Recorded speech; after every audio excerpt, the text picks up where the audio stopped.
Hope all of you are fine. Yesterday in previous class I have explained that tribal revolts, the background of the tribal society. Actually I am just giving one review to you that you can remember. In previous class I have explained that what was the condition of the tribal society before the coming of the British. The tribals, their main livelihood were the hunting gathering, the fishing, also the shifting cultivation. All these things were the livelihood of the tribal people.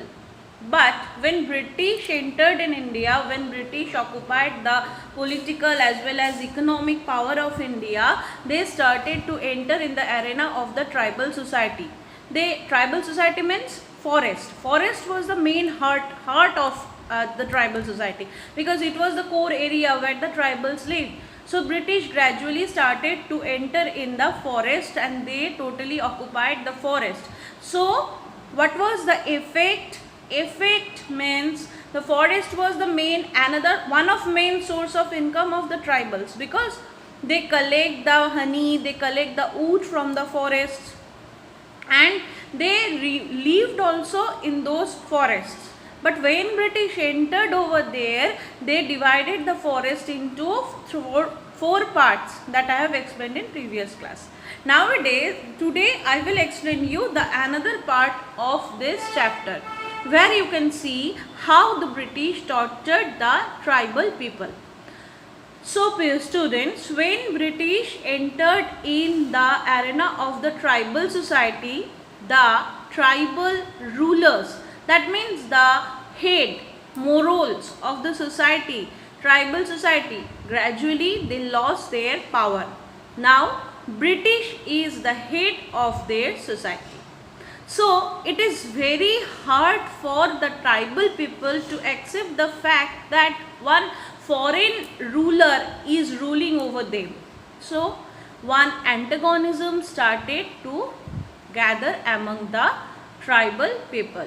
Another reason was that the tribal peoples all of them were actually illiterate. They didn't know how to read and write.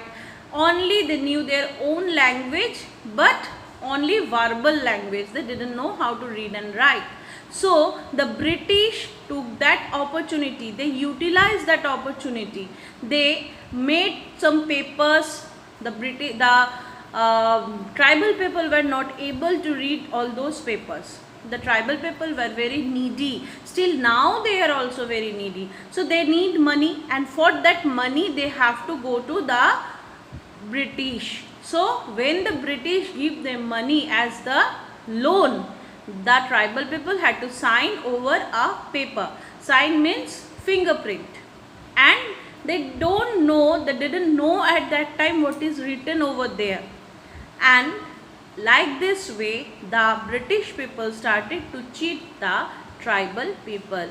They started to gradually occupy the territory of the tribal society. And student, the British like this way started to occupy the tribal arena of our country. And another important reason behind the tribal revolt was the agricultural policy of the British.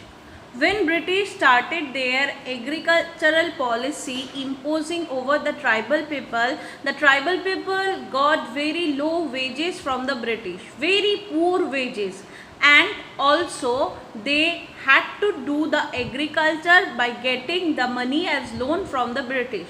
So as a result, we can see in every pros and cons, the tribal people wasn't lose. They were only loser at that time. So when they didn't have anything, they were not able to, now they are not able to fulfill their own needs. So what they will do, what they can did at that time, so they revolt against the British ruler. So students, the reasons behind the tribal revolt was mainly the British operation, British economic policy, British policy towards the tribals, British political policy, each and everything was responsible for the tribal revolt. Next day I will explain you the tribal revolt, like Munda revolt, Shautal revolt, all these things. Okay, if you are having any query, then you can ask me freely.